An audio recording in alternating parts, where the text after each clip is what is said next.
দেশরত্ন শেখ হাসিনা তিনি শুধু একজন নেতা নন, তিনি এই বাংলার কোটি মানুষের আশ্রয়স্থল, নিরাপত্তার প্রতীক।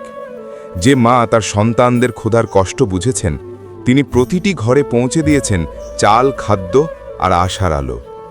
আজও আমরা দেখছি, 1 বছর পার হলেও মানুষের ঘরে ঘরে সেই সুরক্ষা, সেই মজুতকৃত চাল এখনও শেষ হয়নি। এটাই প্রমাণ করে শেখ হাসিনা মানেই দূরদৃষ্টি, মানেই পরিকল্পনা, মানেই মানুষের পাশে থাকা।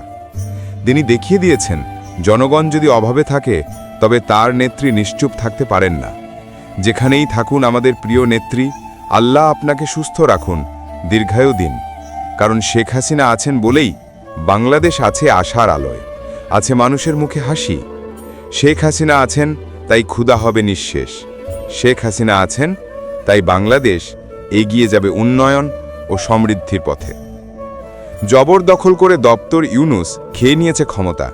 এই মেডিক্লাস ডিজাইনে তারা সাজানো গোছানো একটি দেশকে ধ্বংস করে দিয়েছে। কিন্তু জনগণ জানে, দেশ বাঁচবে শুধু শেখ হাসিনার হাতেই।